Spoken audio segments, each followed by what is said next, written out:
Começamos essa edição falando de união estável. No decorrer de um relacionamento, muitos casais preferem juntar as escovas de dente e morar juntos. Outros fazem questão de seguir a tradição e assinar os papéis no cartório. O que muitos não sabem é que há implicações legais tanto para a união estável quanto para o casamento. A repórter Silvana Monteiro explica a diferença entre os dois tipos de matrimônio. Juntar os trapos, amigar, unir as escovas de dentes. Há uma série de termos populares usados para a união estável, quando duas pessoas se relacionam de forma duradoura, com o intuito de formar família, mas sem se casar oficialmente. A história de amor entre essa jornalista e esse engenheiro florestal começou assim, pelas escovas de dentes. Foi literalmente a junção das escovas de dente.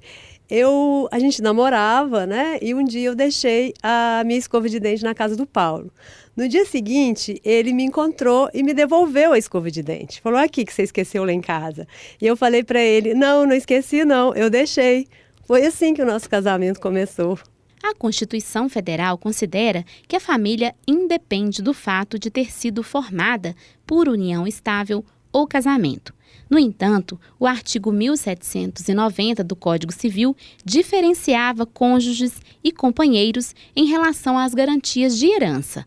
Mas, em 2017, o Supremo Tribunal Federal definiu como inconstitucional o artigo que caracterizava de forma desigual as duas situações. Então, não há mais distinção para fins sucessórios entre casamento e união estável. A companheira também é herdeira legítima, a exemplo da esposa, de maneira que o marido ou o convivente não pode dispor do bem sem deixar a parte dela na herança. Apesar de a Justiça considerar direitos iguais para pessoas casadas e em união estável, ainda assim, alguns casais preferem oficializar o casamento por meio de uma escritura pública em cartório. É o caso da Soraya e do Paulo. Da junção informal das escovas, passando por inúmeras viagens e um filho, ao contrato de união estável e, finalmente, ao casamento, se passaram mais de 2 décadas. Eu e o Paulo, a gente já estava junto há 24 anos, quando a gente resolveu casar oficialmente. A certidão de casamento é lavrada em um cartório de registro civil. Já o contrato de união estável é realizado em um cartório de notas. Os documentos são pagos e em ambos é possível determinar o regime de bens escolhido pelo casal. Na união estável, isso é feito por meio de um contrato particular e no casamento, a escolha é registrada de imediato na certidão. Qual a diferença básica ou prática entre união estável e casamento? Só uma coisa, o documento. No casamento você já tem de imediato a certidão de casamento. Na união estável, você vai caracterizando no dia a dia onde você quis viver em união estável com outro sem passar por essa burocracia que é o casamento no direito brasileiro. O casal relutou em seguir as formalidades, mas a exigência legal, em alguns momentos da vida, provocou a mudança de planos.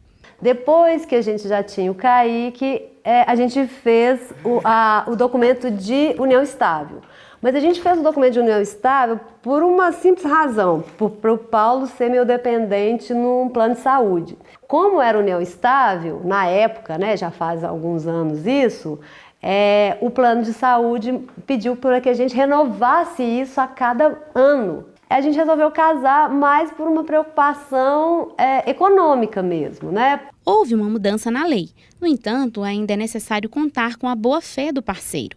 Existem casos em que não há um documento para comprovar a vida partilhada, já que a relação estável se caracteriza pela subjetividade. A questão é que quando um acaba sendo desonesto e não quer reconhecer a união estável para nomear bens, aí sim precisa de critérios objetivos, testemunhas, documentos, qualquer outro meio de prova legítimo pode comprovar a união estável. Desde o início, a Soraya e o Paulo escolheram a comunhão parcial de bens. Inclusive, o que conquistaram já estava em nome de ambos.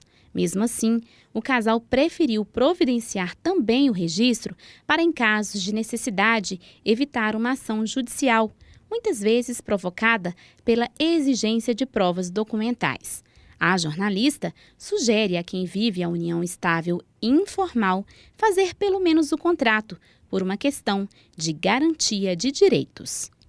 Porque eles podem ter problema no momento em que a união acabar, né? ou pela separação ou pela morte de um dos dois.